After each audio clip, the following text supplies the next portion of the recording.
नमस्कार मित्रांनो, कमळी मालिकेत आता होणार सगळ्यात मोठा स्फोट. अनामिकाचा पहिला नवरा अचानकच समोर येणार, ऋषी संतापाने पेटून उठणार, थेट फसवणुकीचा केस दाखल करणार आणि पोलीस घेऊन अनामिकाला घरातून बाहेर काढणार. नयनताराच्या पायाखालची जमीनच सरकणार आहे, कारण तिचाच निर्णय आता तिच्याच विरोधात जाणार आहे. आणि ते कशा प्रकारे हे सगळं होणार आहे ते आपल्याला या भागामध्ये बघायला मिळणार आहे. पण त्याआधी जर तुम्ही आमच्या चॅनलला सबस्क्राईब केलं नसेल तर सबस्क्राईब करा आणि व्हिडिओ आवडल्यास लाईक द्यायला विसरू नका. तर आपण पाहतो की झी मराठीवरील कमळी मालिकेत आता कथा अत्यंत धक्कादायक वळणावरती येणार आहे. घरामध्ये सगळं सुरळीत चाललेलं असताना अचानकच अशी घटना घडणार आहे की सगळ्यांच्या आयुष्याचा पाया हलून जाणार आहे. नयनताराला वाटत असतं की अनामिकाला घरामध्ये आणून तिने ऋषी आणि कमळी यांच्यामध्ये कायमची दरी निर्माण केलेली आहे. तिला खात्री असते की आता ऋषी कमळीपासून दूर जाईल आणि तिचा प्लॅन पूर्णपणे यशस्वी होईल. मात्र नियती काहीतरी वेगळंच ठरवून बसलेली असते. घरामध्ये सगळे निवांत बसलेले असताना अचानकच दरवाजाची बेल वाजते. कमळी नेहमीप्रमाणे दरवाजा उघडायला जाते, पण दरवाजा उघडताच तिच्या चेहऱ्यावरचा रंगच उडून जातो आणि तिचे हात थरथरू लागतात. कारण दारामध्ये रागाने पेटलेला माणूस उभा असतो आणि त्याच्या डोळ्यामध्ये संताप आपल्याला स्पष्ट दिसत असतो. तो माणूस मोठ्या आवाजात विचारत असतो, इथे अनामिका राहते का? तेव्हा कमळी थोडी घाबरून म्हणते, हो, पण तुम्ही कोण? तो माणूस अचानकच जोरजोरात ओरडू लागतो आणि तो तिचा नवरा आहे असं सांगत असतो. हे शब्द ऐकताच घरामध्ये एकच खळबळ उडते.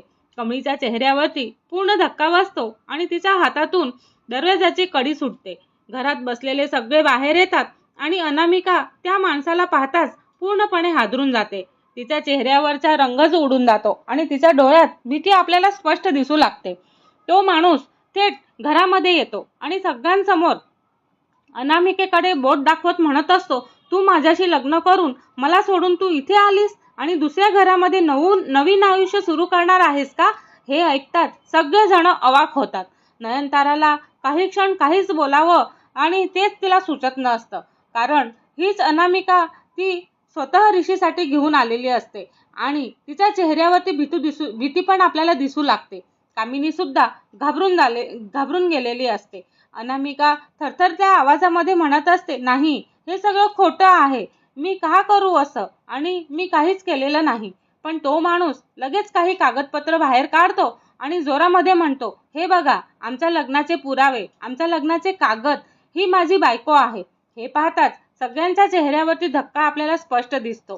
वातावरण पूर्णपणे तणावपूर्ण झालेलं असतं आणि काही क्षण कुणीही काहीच बोलत नाही. तेवढ्यातच ऋषी पुढे येतो आणि त्याच्या डोळ्यामध्ये प्रचंड राग आपल्याला दिसत असतो. त्याचा चेहरा पूर्णपणे बदललेला असतो. तो थेट अनामिकेकडे पाहून म्हणत असतो, खरं आहे का हे?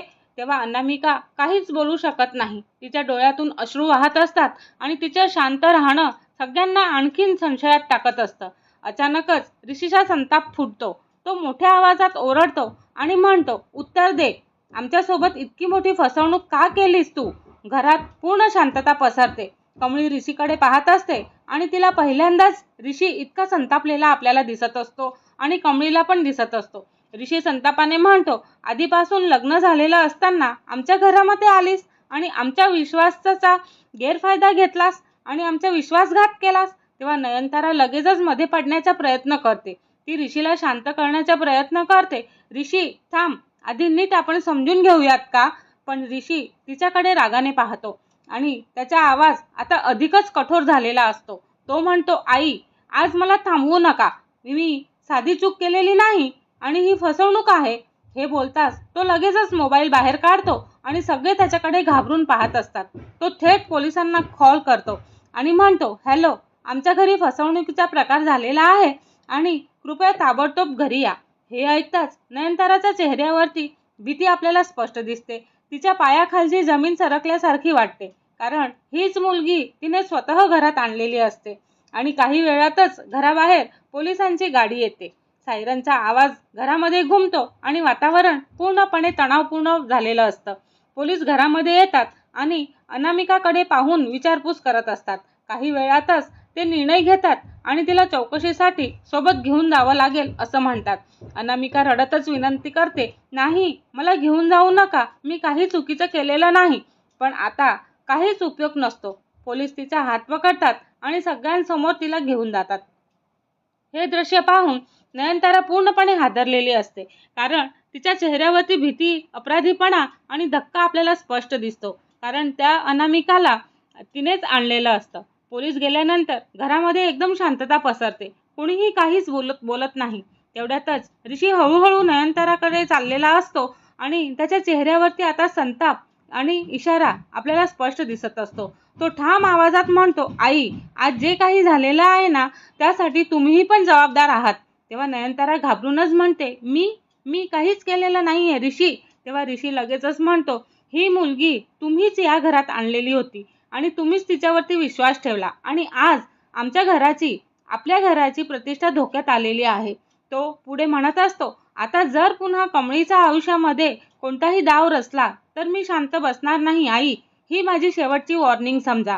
ऋषीचा हा आवाज आणि हा राग पाहून नयनताराच्या अंगावरती काटा येतो. तिला पहिल्यांदाच आपल्या मुलाचा असा संताप पाहायला मिळतो. दुसऱ्या बाजूला आपण पाहतो की कमळी शांतपणे हे सगळं पाहत असते आणि तिच्या डोळ्यामध्ये ऋषीबद्दलचा विश्वास बदललेला असतो. आज पहिल्यांदाच ऋषी तिच्यासाठी इतका ठामपणे उभा राहिलेला असतो ते तिला दिसतं.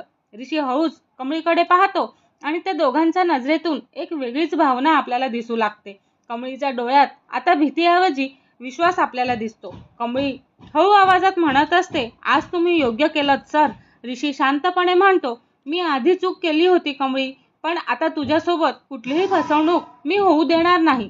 या सगळ्या गोंधळानंतर ऋषी आणि कमळीचं नातं आता आणखीनच घट्ट झालेलं दिसतं आणि आता पुढील भागांमध्ये नयनतारा या सगळ्याच्या बदला घेण्यासाठी कोणता डाव घडणार आहे आणि अनामिका पोलिसांच्या ताब्यातून बाहेर येऊन पुन्हा घरात परत येणार का आणि नयनताराला फसवणार का? आणि सर्वात महत्त्वाचं म्हणजे ऋषी आणि कमळीचं नातं आता प्रेमाच्या कोणत्या टप्प्यावरती जाणार आहे, हे सगळं पाहण्यासाठी आमच्या चॅनलला लाईक, शेअर आणि सबस्क्राईब करायला विसरू नका. धन्यवाद.